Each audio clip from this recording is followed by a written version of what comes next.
Hello and welcome back to my workshop. I'm Andrew Malacy. Today we're continuing work on the shaker nightstand, and basically all we have to do today is get the pieces for the carcass all jointed, or well, not jointed, but we got to get the joints, the mortise and tenon joints cut, and really basically just do the final assembly on it before glue up. Then we'll shape the top in the next video, and then we'll glue everything together after that. Here what I'm doing is I'm going to be taking a common depth for all the tenons and the mortises. So I've got a gauge set at 3/4 of an inch, and I marked that all around all the edges of my pieces, as you can see there. Then what I do is I bring the chisel and I cut a little relief or a little trench along that line and just remove the waste. And that is gonna give me a way that I can either saw on that line, or I can use my shoulder blade, which is what I'm going to end up doing, and it will really basically mitigate and almost eliminate all tear out. So again, you're just going to use the chisel, take it all along your lines on all edges, and get rid of it. Then once you do that, I come in with a separate gauge, and I have it marked for 1 inch, and I'm marking the inch in so I can cut away that shoulder of the tenon there, and you'll see in a second I'll be cutting that away. Now, just a quick word about sizing your mortises and your tenons, or more like sizing your, well, whichever order you want to do it in. A lot of people do their mortises first. I like to do my tenons first, but whatever. Basically, there's a rule of thumb, and I'll link to it in the description once I remember where it's from, but you should have the thickness of your tenon should be 1/3 the thickness of your board. So if you have a 3/4 inch thick board, you need a 1/4 inch thick tenon. And it should be 2/3 the total width. So if I have a 6-inch board there, so it should be a 4-inch wide tenon, which is why I cut in, or come in and then cut away 1 inch on either side to leave 4 inches on my 6-inch board. So that's exactly what I've done. I've got a 4-inch wide by 1/4 inch thick tenon here that I'm cutting.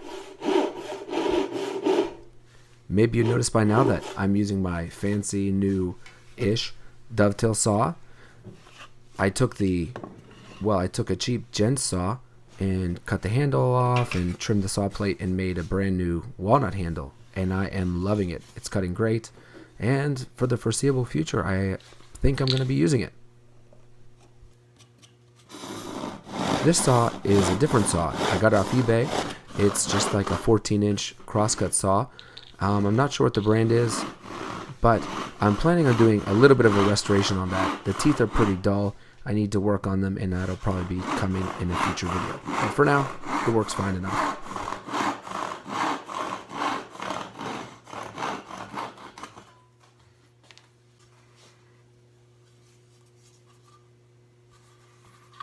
Here I've got a 3rd separate marking gauge, so I don't have to change the settings on any of them. And it's one I made myself a ways back. It works okay, just well enough for me to mark the depth on either side that I'm going to come down to establish my 1/4 inch thick tenon.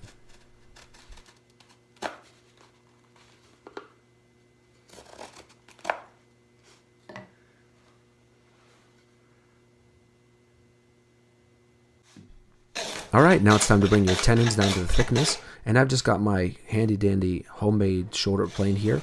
Because I established a really good knife wall there that I chiseled away a little trench, I'm not being too careful. I do have to make sure I don't mar the surface of the board, just taking it nice and easy there. But because you cut away the shoulders of the tenon, you don't have to worry about tear out at all. So just take a pretty heavy cut and you're good to go. Bring it down to the lines that you've established.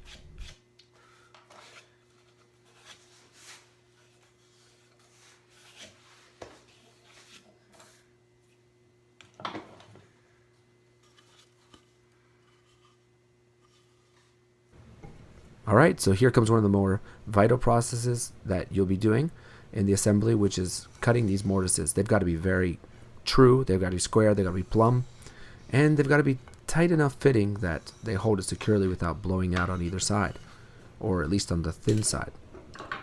Now I like to bring my piece up and just, before I cut anything, I mark it so that way each mortise is fit with the exact tenon that it needs to go with. They're not going to be really interchangeable. And then the other thing is I like to bring the piece up and just physically measure off of it as much as possible.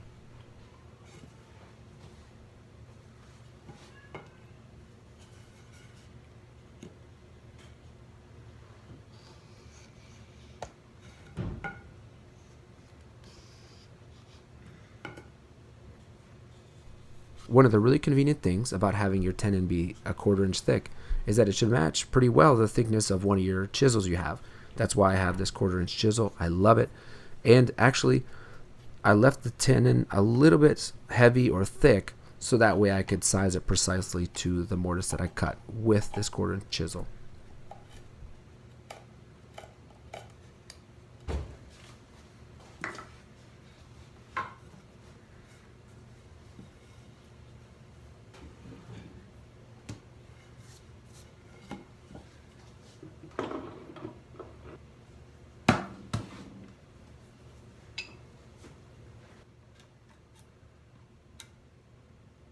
Now I don't have mortising chisels to cut these mortises, but my regular old bench chisels will work fine.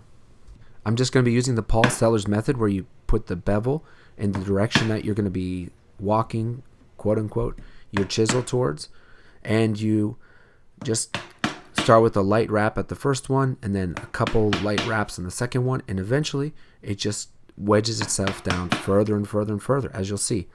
This is such a really, really great method. And as long as you have your lines marked really well, there's really no tear outs, creates a really clean mortise. I was honestly surprised when I started using this method, just how much it stepped up my game. I wasn't doing very well before, and honestly now I'm pretty proud of these mortises I cut.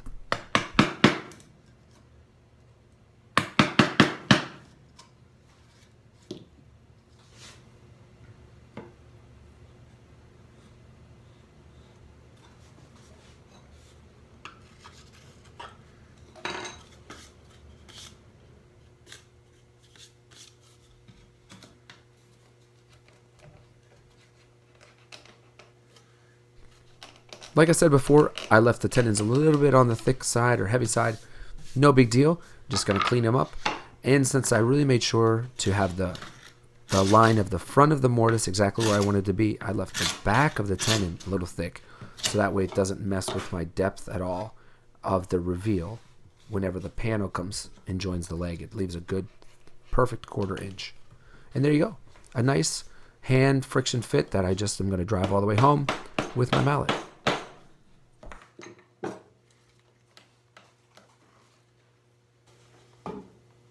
Now you're going to do this, I think, 6 total times for this particular project, and then you have a bottom, let's say, stretcher or rail for the drawer front, and you have a top rail or stretcher for the drawer front as well, but that one on the top is going to be dovetailed in, and the bottom one will actually be mortise and tenon.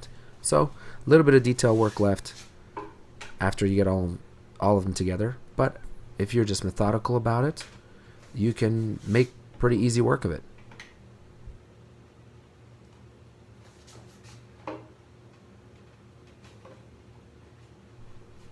What I'm doing here is marking the inner and outer boundaries of my dovetail, the thinner part and the thicker part. And then I can sort of connect the dots. And then I'll just replicate that on my piece.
Now, I had this other old saw that I had bought off eBay that I've never really gotten to work well because it's just so messed up.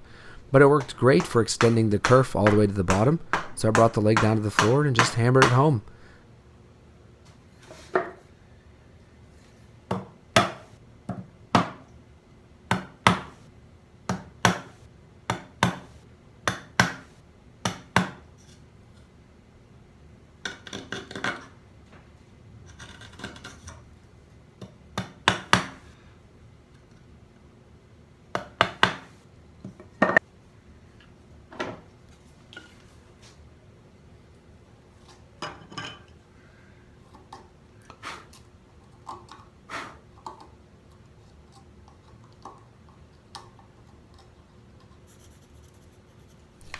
If you've ever put in sliding dovetails on the top of legs before, or in very precarious places, you know my angst right here, which is I don't want to force that sucker home and then split the leg out, because that repair is just going to be not very fun, maybe not a nightmare.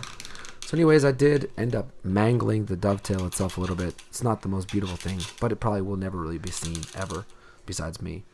The other one turned out much better on the other leg, and I wish I'd have filmed it, but I didn't. You don't really get a sense of it here, but I just had to sort of nibble away at everything until it fit. And it did, and it didn't crack, which is great. And here it is. We've got it all assembled, ready for glue. Just got to do the top. I am so excited about this build. Thanks for being with me today and with all the videos. Look forward to see you around for the next one.